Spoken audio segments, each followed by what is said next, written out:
Howdy guys, Rex here. Today we're checking out the Sig Sauer KILO3000 BDX 10x42 binoculars. We also have a laser rangefinder in these things. Actually a pretty nice unit. We're going to show you how far it can go, okay?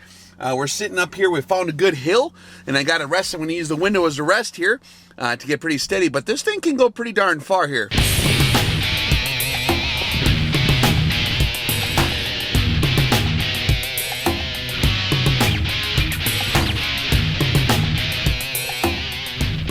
Off the bat, you got an incredible pair of binoculars.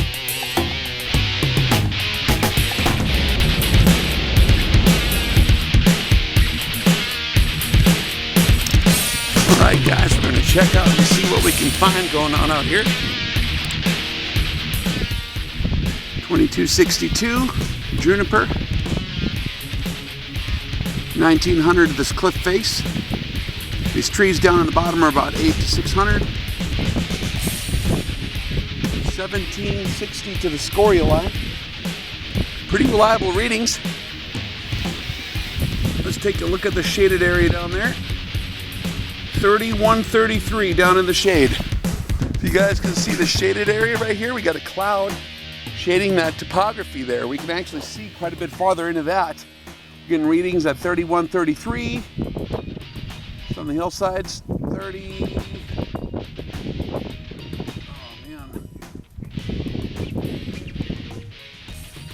Just a little bit over 3,000. Just scanning across the shaded areas. You get no reading, no reading, no reading until you hit the shade. Then we're getting readings at 26 to 3,200 just on the hillsides.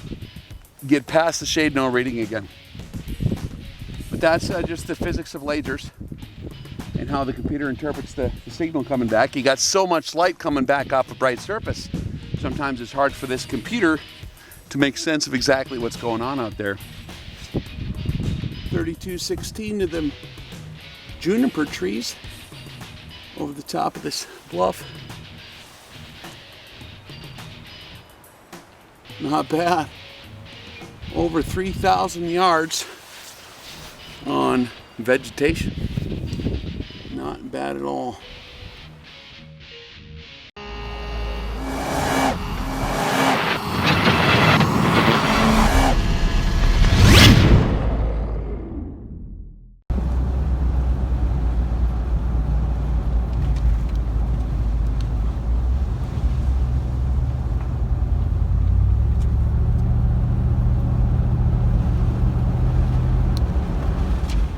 We're going to show you how far it can go, okay?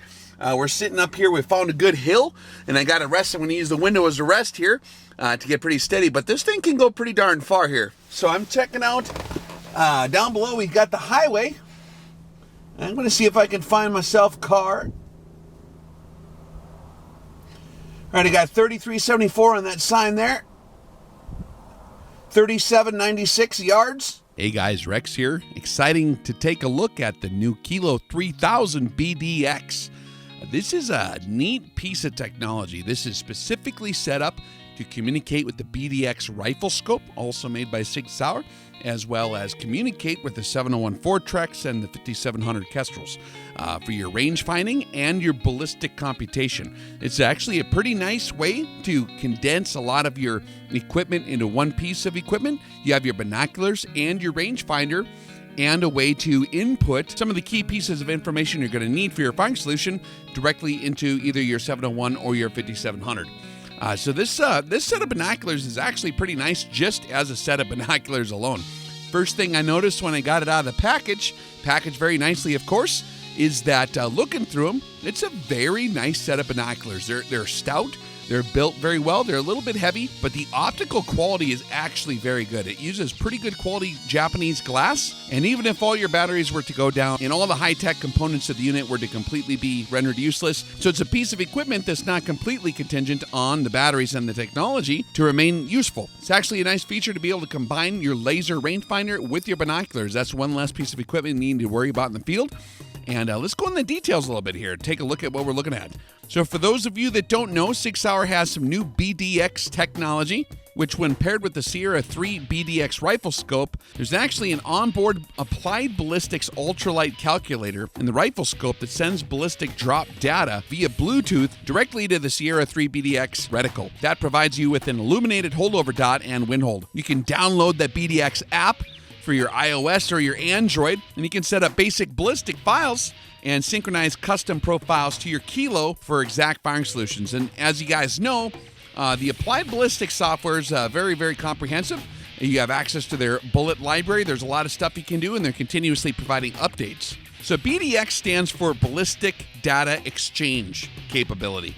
And so providing your BDX rifle scope with an automatic illuminated holdover dot through Bluetooth pairing is a pretty slick feature. So you just go ahead and range your target with the laser rangefinder, and if you have the rifle scope, it basically illuminates where you need to hold. Now, of course, like we talk about on the channel, there are always going to be limitations to some of these things. There are sometimes more inputs than meet the eye, and there's always a little bit of intuition that's required to make those other minor adjustments that a computer can't really keep track of. However, it's very nice for getting you pretty much very close to on target right off the bat. Of course, this has the revolutionary LightWave DSP technology, and the DSP technology is basically going to give you that really good quality long-distance range-finding ability. It's a good engine to use for that. Sig Sauer does a pretty good job. Actually, the way the math is set up on the back end, it takes up to like 4 readings per second, and then it can mathematically determine which one of those is the best one to give you the most reliable distance to the target. One of the features I like about this device is it has HyperScan, which is nice, especially if you're standing offhand or sitting there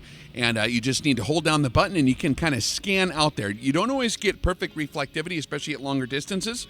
But if you engage HyperScan, you just hold in the range button, it'll just continuously update as you cross things that you can actually see.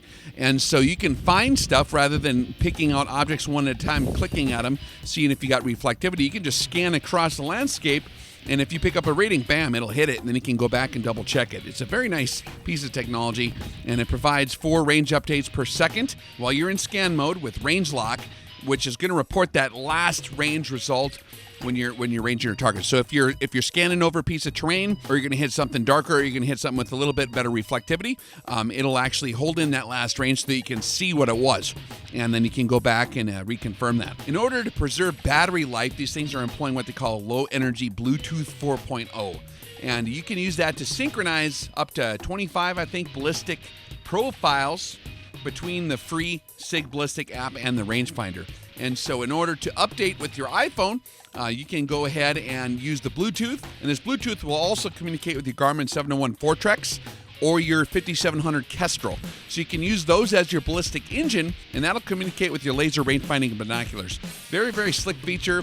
The 4.0, there's no need to have a super high-powered Bluetooth that drains battery life, so they kind of balance that out to make sure that you're going to have the longest effectiveness in the field. The OLED display actually provides a nice, sharp targeting circle, and ballistic info will be displayed in there as well. You go ahead and click, it'll give you your distance to target followed by your firing solution. It'll also give you your angle of fire. So you're going to have your true range and your actual horizontal range both taken into consideration for your full ballistic holdover and windage results in either mils or minutes of angle. That's a pretty nice feature to have integrated into the unit. This one does have an automatically calibrated display brightness. It's a Lumatic display, and it actually works good for keeping on top of the ambient light changes. If you're in the bright light, it'll brighten it up a bit. If it's low light, there's no reason to blind you with it. It'll automatically turn down. The construction of these binoculars seems like it's pretty stout, actually. They use a magnesium housing, and each binocular eye cup has its own diopter adjustments. So what you do is typically you're going to look through, and it's in your right side of the binoculars. That right ocular is where you're going to see the heads-up display and all your information being displayed digitally. That's the one that you're going to adjust first. You're going to adjust the ocular to get a nice crisp image. Then you're going to go ahead and close your right eye and look through the other one. You're going to adjust your ocular for that eyeball, so you can adjust it perfectly for both eyes. And then you have your main focus in the middle, just like a standard set of binoculars. And if you get everything set up correctly, it's actually very, very easy to look through these. They exhibit real nice quality optics. And of course, getting set up initially, you can download the Sig BDX app on your smartphone, and it'll give you those updates. That's a way that you can get this thing onto the internet for any kind of updates, software updates, anything like that. This is a relatively new emerging technology if you really think about it in the long run. It's only really been in recent history when this stuff was really developed. So there's going to be continuous updates that are available, making this stuff better and better as time goes on. So it's nice to be able to continue to update that, and your BDX app is what they use through the smartphone to go ahead and update it. The actual ballistic engine software will be that Applied Ballistics in your 701 Fortrex or in your 5700 Kestrel. That's the actual thing that will Bluetooth with this to give you the actual drop data and things like that and get your environmental factors. But the iPhone is there to provide those updates for you. So the specifications, first things first, when we went out there, I tried to go as far as possible while you had a fresh battery. I got up on an overlook, and looking at a piece of tin, I was able to range almost instantly at 3,900 plus yards. That's a very good first reading. That's actually pretty darn far. If you're looking at animate targets like deer, cattle, feral horses, whatever you're looking at, maybe a chupacabras, you can get out to 1,500 pretty darn easily on targets like that. If you're looking at trees, I was out in the Badlands looking at a bunch of juniper trees. That was very easy for me. It's almost a guaranteed reading with a good set of batteries. A lot of this stuff is battery contingent, guys. You got to have fresh batteries in these things to get the optimal performance. Once you start running low, you're not going to have near the same performance. But when the battery's fresh, scanning across any of the landscape, whether it be like a bright clay or a darker rock or grass or trees or bushes, doesn't matter. From 0 to 2,000 to 2,500, it's almost guaranteed that whatever you point this thing at, you're going to get a good reading. You can get a bit farther than that. I was shooting at some juniper trees, which are not reflecting a lot of light off the sun, so it's not creating a lot of electromagnetic noise for that receiver in the rangefinder to pick up. If you have too much light coming off of stuff, sometimes that can overwhelm the computer trying to discern the laser coming off the target because there's so much natural light bouncing off of it. But shooting at juniper trees, I was able to get out to 3K pretty reliably. And if you get a highly reflective target, this thing will go out to nearly 5,000. This runs on a single CR2 battery. Duracell is going to work probably better than the one that came in the box. That's a battery that's pretty commonly employed in other peripheral equipment. It does have a circle reticle. The length is almost 6 inches. I think it's 5 3/4 inches, and the width is 5 inches, 2.5 inches high, and they weigh about 31 ounces. These are 10 power, of course, and your eye relief is 18 millimeters. Another thing that's interesting about the Sig Sauer lasers is they employ a different beam style. Most of the beams, if you're looking at the collimation of the beam, that's how much of a column that beam is, like what the angular dispersion is. So that beam is going to start going out there a little wider and wider and wider as you get farther out. And you can measure that in angular terms, either minutes of angle or mils. But also there's another component to that is what's the shape of the beam. A lot of rangefinders utilize kind of a rectangular shaped beam. And so what that's going to do is they're usually oriented kind of flat, so they're wider than they are tall. And sometimes you have to flip them on their side, especially at long ranges, depending on the conditions and the lighting for the day. If you come to the RX 3000 class, we talk about laser rangefinders, the limitations, how to properly employ them, and different tricks you can do. A lot of them with the rectangular beams, you can actually flip on their side 90 degrees, and you might sometimes get a better reading that way because of the shape of the beam. The Sig Sauer beam is actually a circular beam, and that's meant to kind of clean up a lot of the noise in the system that would normally be difficult for the computer to figure out, and it'll give you more reliable readings in some ways. So there's a lot of different technologies and a lot of different ways to skin the cat that guys are employing nowadays. I think that beam divergence is not super bad on these. I think it's less than a mil on this particular model, maybe right around a mil, but maybe a little less than a mil.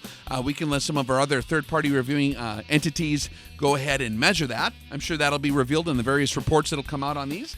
But it actually performed very darn well, man. I mean, looking at the other values I've seen in rangefinders, for the price point especially, it's not super expensive. It's like just a little over $1,000, which is a lot for a lot of folks. If you look at having the ability to go beyond 3,000 yards or even 4,000 yards, out to 5,000 yards potentially, but particularly in the field when you're looking at stuff that's not highly reflective and you're getting reliable readings out to 3K, that's really, really good performance. Typically, what we always taught for the longest time in Rex Defense and on the Rex Reviews channel when we do our tutorials is that you can take the advertised distance that rangefinder can go and cut it in half, and that's going to be your true effective field distance.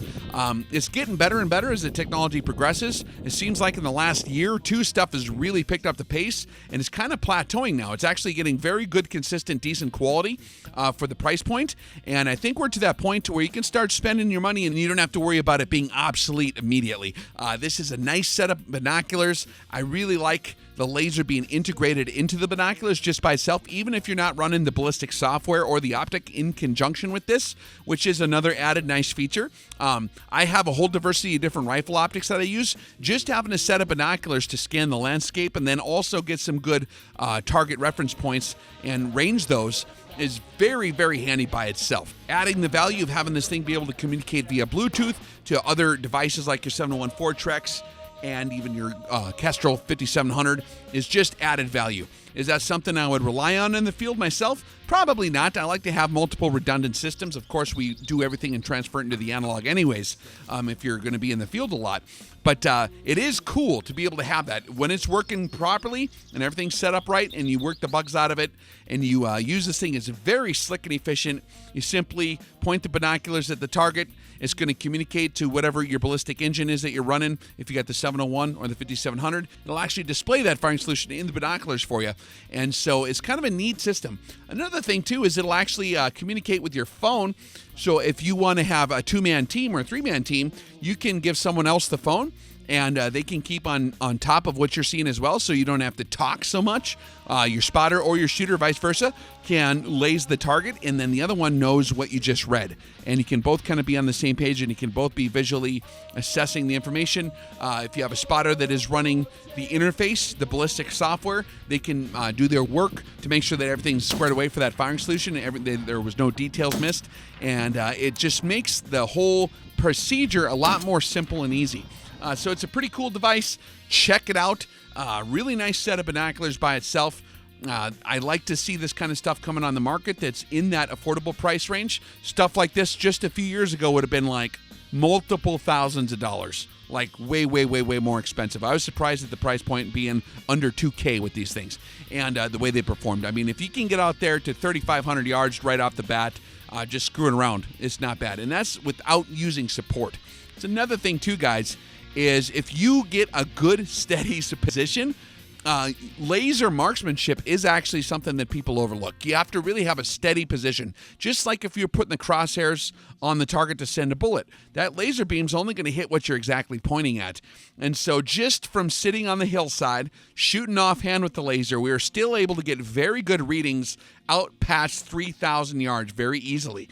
If you did have a good rest, if you're laying down, put this on top of your ruck or a sandbag, something like that, where you could get a real steady position, you're going to get a lot more reliable performance, and you can probably shoot it a lot farther than we were. But this is pretty cool. Also, it does come with the awesome bra strap binocular harness situation, and it's something that I never really did use a lot in the past. I've seen guys running them, but if you're climbing up and down steep stuff and you need to have 3 points of contact, if you're climbing up and down real rugged country, it's nice to actually have a chest harness like this. You can keep them right handy next to you, and then the way this is, you can just flip back the little fold on the top, and you can grab your range-finding binoculars real quick, and then you can stow them away, and you can have your hands free for your weapon, and that's a very nice feature as well. Actually, having that adds a lot of value to it as well, especially for people that are actually getting out there and getting western up in the hills. And so I hope you guys enjoyed this review. We'll catch you on the next one. Stay tuned. You really thought you'd get away with it, big guy?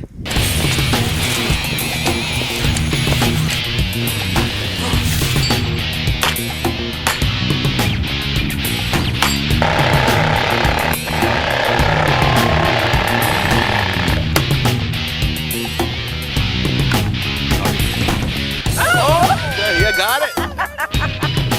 Alpha 9 or Tango 1-3, this is Rangefinder King. Indexing hasty solution is 7.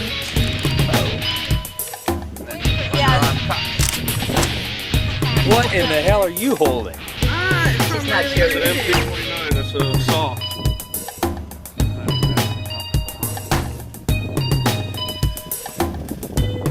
Target's got good cover. What's our danger space for a headshot at TRP-5?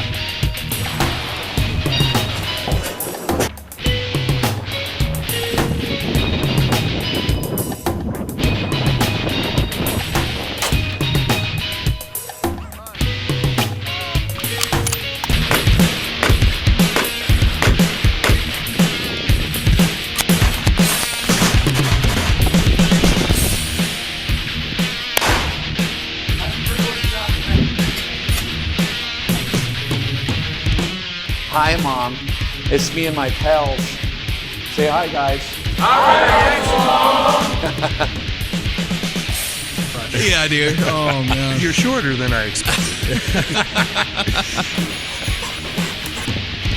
These are super.